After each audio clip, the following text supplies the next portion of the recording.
To Mr. Gordon Chambers. How you doing? Glad to see you, sir. Thank you for having me.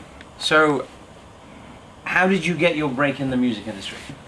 I got my break, you know, that's a long question because there was a whole lot of preparation that happened for my life as a musician before I got my break. But I'll start it off by saying that I was a child of the public school music, classes, and I played the trumpet and the piano all my life, private lessons, and started songwriting as a child, and did it lots of in college as well. And by the time I came to New York, I took a job at Essence magazine, and I took that job because I wanted to be in a networking kind of environment. And I started attending a lot of different workshops at ASCAP and BMI, and the Black Rock Coalition were having, just trying to network with anybody who could, I think, could get me ahead in my dreams of music.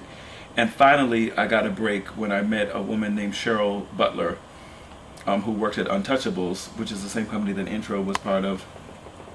And she needed a writing partner for Dave Hall, because Dave and Kenny Green, who was in Intro, rest his soul, used to work a lot together, and they had stopped working together for whatever reason, and she was looking for a songwriter to work with Dave. So I played her a bunch of songs. I had not had anything out, no covers at all. I think I had one cover with us, Queen Latifah.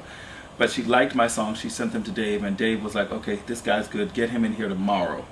So literally I went from just, being just bopping around New York City to being called and summoned to write with, at that time, the hottest producer in pop and R&B, because at that time he was like what Kanye is now today as a producer. So we go in there, and I play my stuff for Dave, and Dave's like, oh, I like your songs, and Dave doesn't talk much, so he's just like, okay, cool. So it's one of those weird things, like I didn't know how it landed, if I'd hear from him again, if it was just a meeting or whatever. So the next day, Dave calls me in the morning himself, because at this point, Cheryl took herself out of it. She said, Dave is very hands-on, so Dave said, can you come over tomorrow? I need you to write for this artist. I have an artist coming in. So I said, okay, I'll be there. And Dave happened to live in the town I was living in. So the next day I get there, and then I'm sitting there, and he didn't tell me anything, because Dave was a man of very few words. I get to the studio, and he said, do you know who Phyllis Hyman is? I said, of course I know who Phyllis Hyman is. And I ended up being more familiar with Phyllis Hyman's music than even Dave was. So sure enough, within a half an hour, Phyllis Hyman, who's, God rest her soul, who's this iconic, amazing sort of jazzy R&B singer, I was a huge fan of hers, walks into the room, and Dave was like, okay, can you write something for her right away?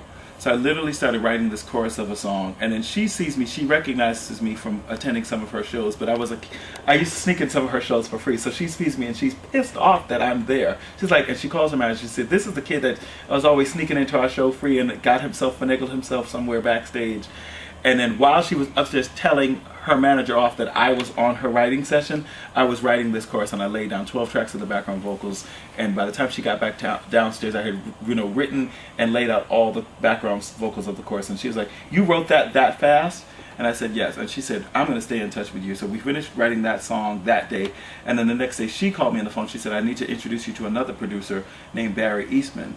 And Barry Eastman was also a legendary producer who had wrote You Are My Lady for Freddie Jackson, had worked with Regina Belle, all these amazing 80s and 90s R&B artists. So she was like, oh, of course I know who Barry Eastman is. I'd love to meet him. And it was a dream of mine to work with him. So she took me up to Barry Eastman's house. We started working on more material for Phyllis with Barry. Barry kept me on also as a writing partner, and Barry and I ended up writing I Apologize together. So with Dave, I wrote If You Love Me. So within a year after that first meeting with Phyllis and Dave, I had about 2 top 10 hits on the chart. So really that was the pivotal year that changed my life. And I was still keeping my day job at Essence during this whole thing. The Phyllis Hyman track, was that It's Not About You? That was It's Not About You, It's About Me. For those that don't know that song is just, it's musical perfection. You have the lyrics are just flawless, then you have Dave's his melancholy R&B thing. Yeah, he's got the arrangement, just layers upon layers of Daveness. Right. And then you got Phyllis on top of that amazing track.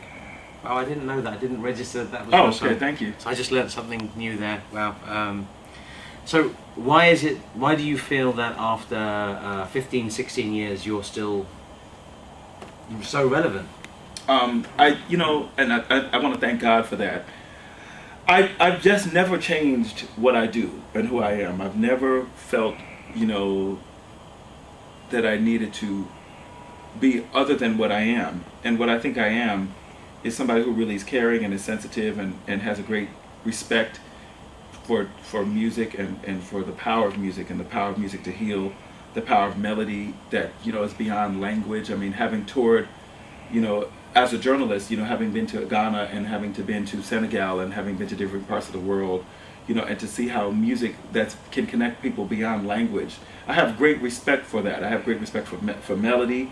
I have great respect for lyrics, and I have great respect for songs that are really compassionate, caring songs. Because, you know, you get the fly-by-night hits, and I like, you know, "You're Turning Me On" by Carrie Hilson just as much as if I go to the club, I want to hear the latest club banger just as much as anybody else. But, you know, when it's time for a wedding, you know, "Ribbon in the Sky," long after that song's not on the charts anymore. I mean, somebody is getting married to that, I'm sure, in New York City right now, today. So the songs that make a difference in people's lives, you know, like the songs for your weddings, the songs, you know, if somebody should die, that's going to memorialize somebody at a funeral, the songs for your anniversaries. I love those songs, and those are the kinds of songs that I've always wanted to write and create and be associated with, because those songs are substantive. That's like nutritious food. That's like the difference between a Pop-Tart, which can fill you up for a minute, and eating some broccoli or some kale. You know, those greens are going to edify and nourish your body. Those are the kinds of songs I've always written ever since I was a child. And those are the kinds of songs I think that God has called me to write, and I will always write them for the rest of my life. And if it means I make less money than somebody else, then so be it. As long as I've got, you know, my particular needs, you know, and I feel like I'm doing whatever is my spiritual calling, then I'm good.